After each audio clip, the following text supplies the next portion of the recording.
ఓం నమ శివాయ.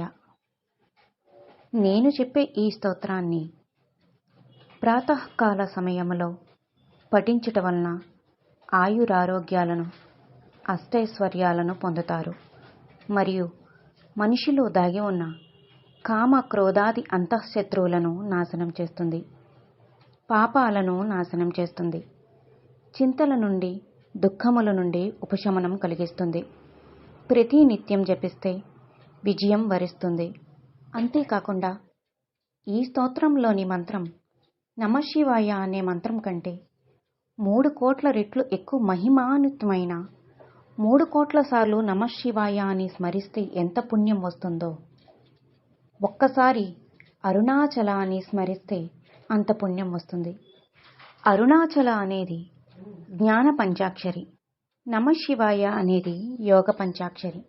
ఇది స్కాంద పురాణంలో కూడా వ్రాయబడి ఉంది. అంతేకాదు, ఈ అరుణాచలం మీద అష్టకాన్ని ఎవరైతే పఠిస్తారో వారికి అష్టకష్టాలు దూరం అవుతాయి. మీరు అన్నింటా విజయం సాధించవచ్చు. దర్శనాద ప్రసదసి జనానాత్ కమలాలయే కాశ్యాం తు మరణాన్ముక్తి స్మరణాదరుణాచలే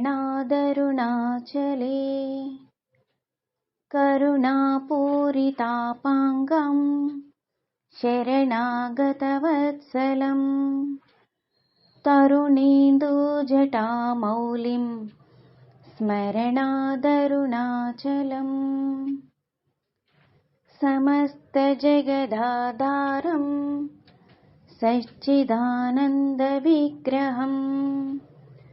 సహస్రరథసోపేతం స్మరణాదరుణాచలం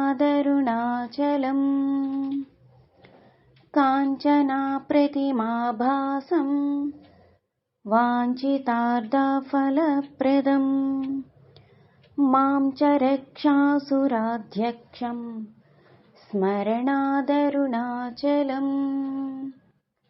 బద్ధచంద్రజటాజూటా మర్దనారీకలేభరం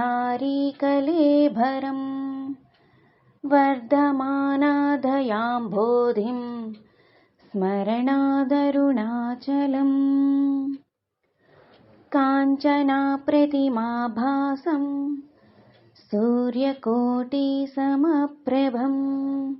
బద్ధవ్యాఘ్రాపురీధ్యానం స్మరణాదరుణాచలం శిక్షయా కిల దేవారీ భక్షితక్ష్వేలకందరం రక్షయా కిల భక్తానాం స్మరణాదరుణాచలం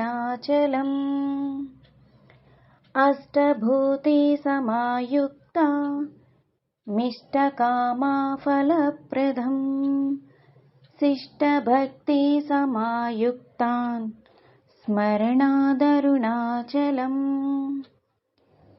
వినాయకసురాధ్యక్షం విష్ణుబ్రహ్మేంద్రసేవితం విమలారుణపాదాబ్జం స్మరణాదరుణాచలం మందారమల్లికాజాతి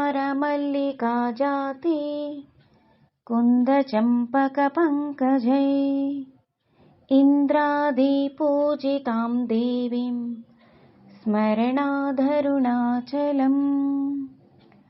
సంపత్కరం పార్వతీశం సూర్యచంద్రాగ్నిలోచనం మందస్మితముఖాం భోజం స్మరణాదరుణాచలం